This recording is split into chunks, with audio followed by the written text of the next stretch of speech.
जोहार सभी दोस्तों को गुरुक एजुकेशन चैनल में आपका सभी का स्वागत है। और एनाकुन तेंगा विधार का संगी बगर ओंटा नमे कथा जेके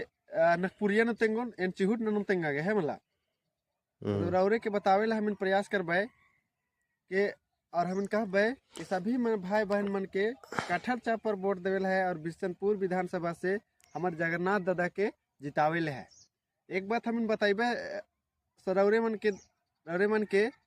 कि कटहल चाप पर वोट देबा और कटहल जब जखन जीती तो कटहल छाप कटहल देवी चाहे नहीं लेकिन छहुर जरूर देवी, ये बतिया के याद रखबा और हम इनके जगन्नाथ दादा के वोट दे के जितेबा।